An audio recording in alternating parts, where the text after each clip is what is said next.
Bonjour, c'est Thierry. Ça faisait un petit moment que j'avais pas fait d'analyse technique dynamique, donc multi-frame, multi-unité de temps. Donc je vais vous en faire une petite là en ce milieu du mois d'août. On est le week-end du 15 août. Donc comme beaucoup d'entre vous, je suis resté chez moi. Je suis pas en vacances. Je fais de l'analyse technique.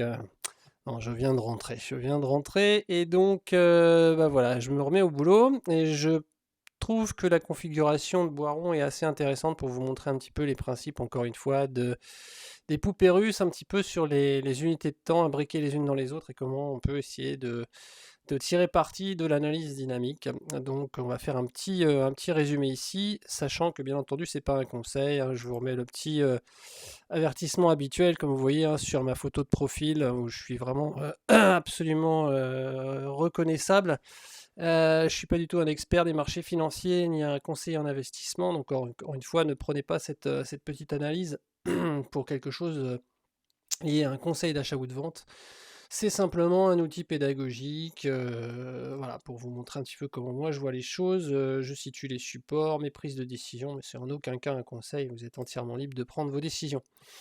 Alors en l'occurrence, là, il s'agit de l'action Boiron. On commence tout de suite par l'unité hebdomadaire où on voit qu'on est globalement dans une espèce de triangle ascendant où on a une résistance majeure, une zone de résistance en tout cas dans la zone des 44 euros. Alors je vous rappelle quand même, pour ceux qui ne sont pas allés voir mon système ou qui ne le connaissent pas, j'ai beaucoup épuré, j'ai enlevé pas mal d'indicateurs. Vous pouvez le retrouver hein, sur vivredutrading.com. Vous allez dans la partie boutique, premium, vous regardez dans les webinaires, il y a tout sur mon système de trading et mes indicateurs. Donc je ne vais pas rentrer en détail, hein, expliquer chaque indicateur que je mentionne ici. En gros, ici, vous voyez que vous avez un squeeze bol 100 sur l'unité hebdomadaire, sachant qu'en plus, les bol 100 sont bien latérales, donc il y a une possibilité intéressante qu'on arrive à déborder cette résistance, hein, pour les raisons que ceux qui ont vu mon webinaire connaissent. Et c'est accompagné, vous voyez ici, d'une hausse de la MACD et d'une synchronisation haussière en unité hebdomadaire.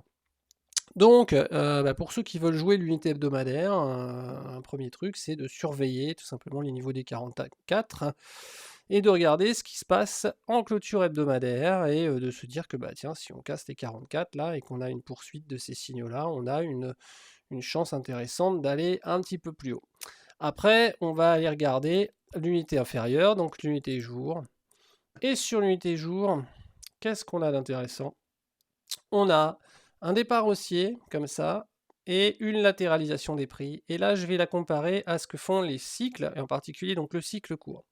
Le cycle court de la puissance cycle, donc c'est un de mes indicateurs de trading également, qui a été développé par Gilles Leclerc, hein, qui travaille aujourd'hui dans la bourse au quotidien, mais que j'utilise, hein, c'est un des principaux indicateurs de mon système.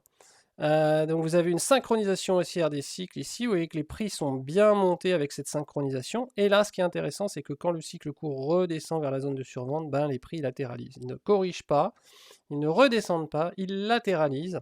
Et ça veut dire que si on a une nouvelle synchronisation haussière des cycles, ici, si on a un retournement haussier du cycle court, tout en gardant le cycle long ici en vert, eh ben, il y a des chances intéressantes qu'on ait une deuxième vague haussière là en hausse, d'autant que vous voyez qu'on se trouve toujours au-dessus de la moyenne mobile 20 périodes, qui est bien orientée, et que là on est dans une phase 3 haussière des Bollinger, puisqu'elles sont haussières toutes les deux.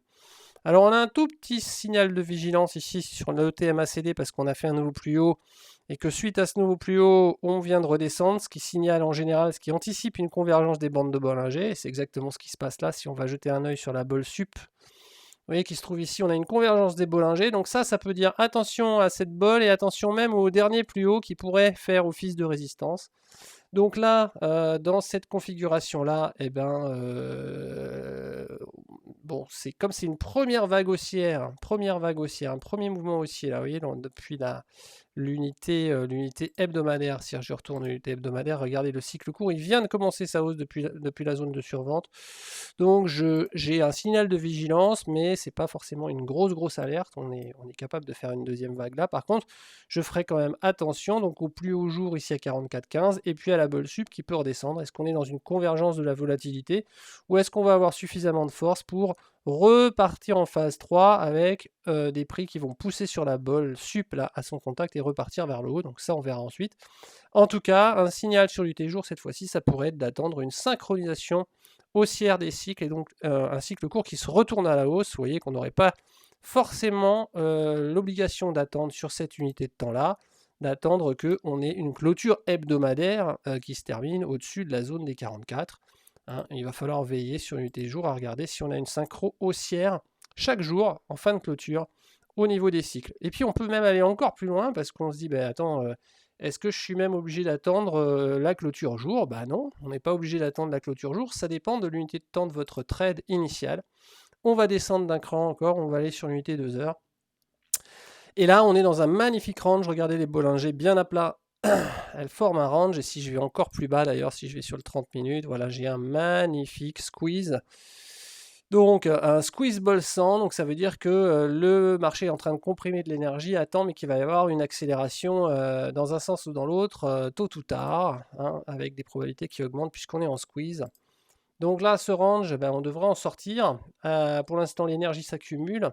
Ça veut dire quoi? Ça veut dire que si on doit sortir à la hausse sur l'unité jour, eh ben, le premier signal, ce sera sur l'unité 2 heures, ce sera une sortie de range accompagnée d'une synchronisation haussière des cycles sur l'unité 2 heures, et donc là en l'occurrence un retournement haussier du cycle long, ici de cette puissance cycle.